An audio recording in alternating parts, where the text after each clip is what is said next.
ಮೈಸೂರಿನ ಸಾಹಿತಿ ಹಾಗೂ ಪತ್ರಕರ್ತೆ ಶ್ರೀಮತಿ ಮಾನಲತಾ ಮೋಹನ್ ಸಾರಥ್ಯದ ಇದು ಜನಮನ ಟಿವಿ ಕನ್ನಡದ ಕೌಟುಂಬಿಕ ವಾಹಿನಿ. ಎಲ್ರಿಗೂ ನಮಸ್ಕಾರ. ನವರಾತ್ರಿ ಹಬ್ಬದ ಹಾರ್ದಿಕ ಶುಭಾಶಯಗಳು. ನನ್ನ ಹೆಸರು ಪ್ರಶಾಂತ್ ಬಾಬು ಅಂತ.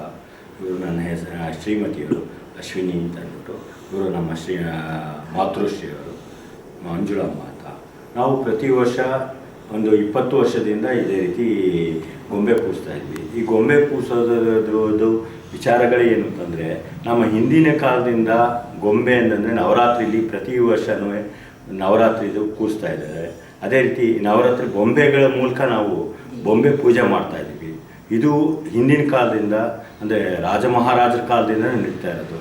ಅದನ್ನು ಮುಂದುವರಿಸ್ಕೊಂಡು ಹೋಗಬೇಕು. ಹಾಗೆ ಈಗಿನ ಕಾಲದಲ್ಲಿ ಈಗಿನ ಜನಾಂಗಕ್ಕೆ ಏನು ಅಂದರೆ ಬರೀ ಆಟ ಪಾಠ ಇವುಗಳ ಬಗ್ಗೆ ಇಲ್ಲ, ಬರೀ ಮೊಬೈಲು ಅವುಗಳ ಬಗ್ಗೆ ಇದೆ. ಅದ್ರ ಬದಲು ಈ ರೀತಿ ವಿಚಾರಗಳ ಬಗ್ಗೆ ಹಾಗೆ ನಮ್ಮ ಮನೆಯಲ್ಲಿ ಇಟ್ಟಿರೋವಂಥ ಹಿಂದಿನ ಕಾಲದಂಥ ರಾಮಾಯಣ ಆಗಲಿ ಮಹಾಭಾರತ ಆಗಲಿ ಅವುಗಳ ಬಗ್ಗೆ ಅವ್ರಿಗೊಂದು ಸ್ವಲ್ಪ ಹಿಂಟ್ಸ್ಕೊಟ್ಟು ಅವರು ಇದೇ ರೀತಿ ಇತ್ತು ಅಂತಂದರೆ ಅವಾಗ ಅದ್ರ ಬಗ್ಗೆ ಅವರು ಯೋಚನೆ ಮಾಡಿ ಮುಂದುವರ್ಸ್ಕೊಂಡು ಹೋಗಲಿ ಅನ್ನೋದು ನಮ್ಮ ಎಲ್ಲರ ಆಶಯ ಆಗಿದೆ.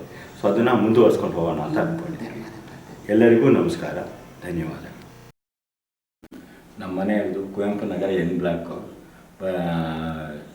Kuvempu Nagar bus depot ಪಕ್ಕದಲ್ಲಿದೆ. ಗೊಂಬೆ ಕೂರಿಸಿರೋದ್ರಲ್ಲಿ ಪ್ರಧಾನ ಪಾತ್ರ ಅಂದರೆ ನನ್ನ ಶ್ರೀಮತಿಯವರು. ಅವರಿಗೆ ನಮ್ಮೆಲ್ಲರ ಅಂದರೆ ಅವರ ಯಜಮಾನರಾದ ನಾನು, ನಮ್ಮ ತಾಯಿ ಶ್ರೀಮತಿ ಮಾತೃಶ್ರೀಯವರು ಹಾಗೂ ನನ್ನ ಮಗಳಾದ ಅನಘ ಅಂತ ಮಗಳು ಅವರೆಲ್ಲ ಸೇರಿಕೊಂಡು ಸಹಾಯ ಮಾಡಿದ್ದೀವಿ. ಎಲ್ಲರಿಗೂ ಧನ್ಯವಾದ.